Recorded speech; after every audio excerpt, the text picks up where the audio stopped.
I'm Anita. Welcome in my car.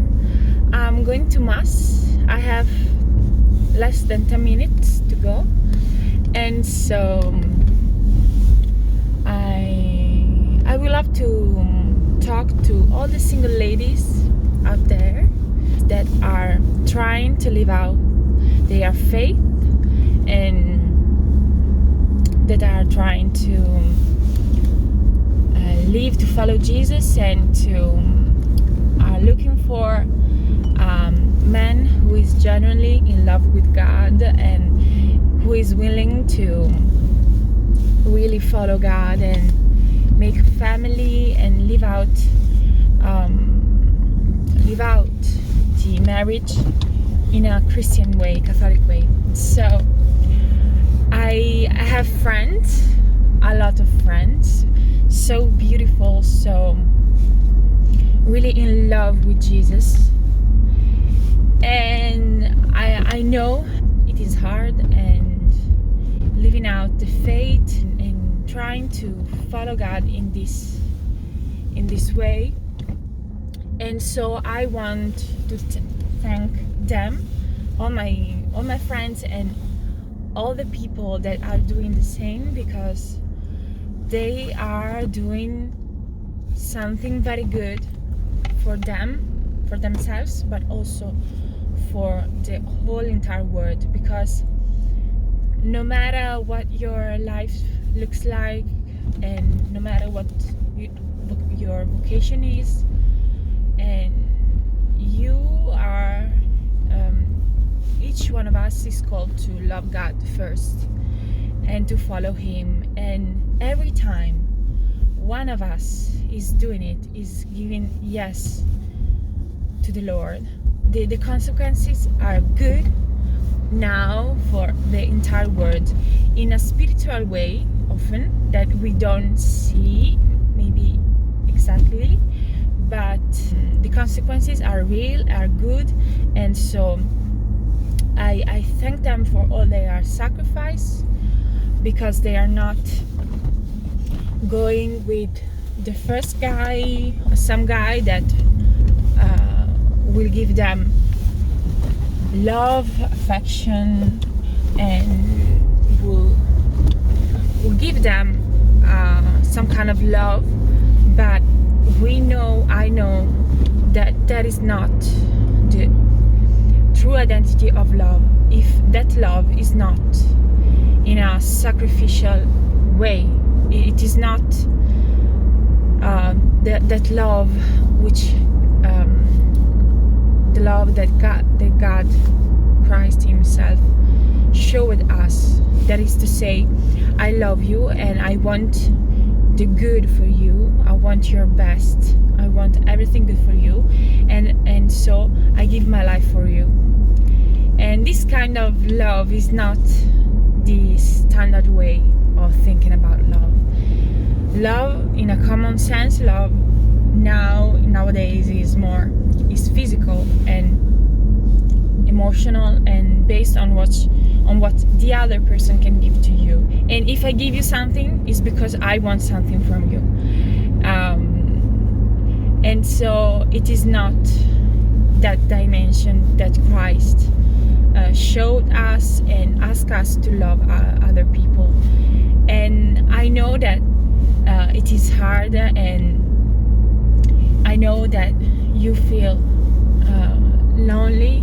There's a lot of loneliness. Please don't go with someone because you have the fear of staying lonely, because you need someone to love, someone that loves you, because this is not the right thing for you. I really say with all my heart, really, like if we are best friends and in the car going somewhere together, I would say the same. Loneliness is something that marriage doesn't fix. There is a French writer, I don't know if you know, she is Jo Croissant. She wrote a book about women, which is amazing. I don't know, I'll try to see if there is an English version, but she said that there is an ontological solitude, loneliness. Ontological loneliness. That means that our soul is longing for God.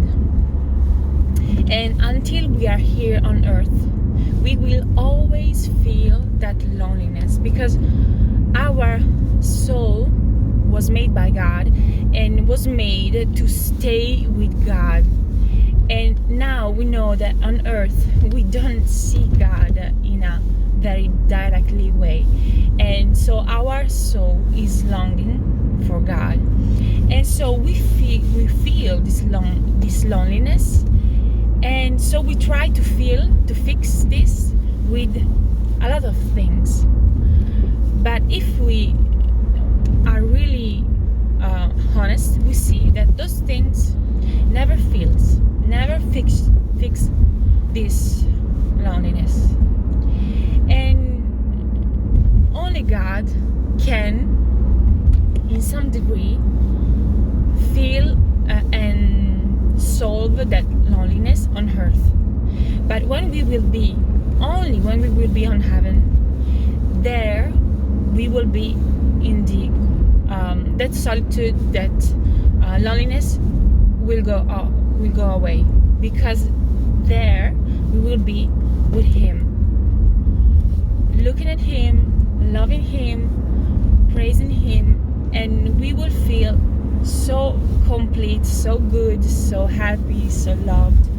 We will love, and that will be something that now on earth it is not possible. And so if we look and if we are aware of this loneliness, and we recognize that is our longing for God, we know that we only can go to God, and other people or other things cannot fulfill ourselves completely.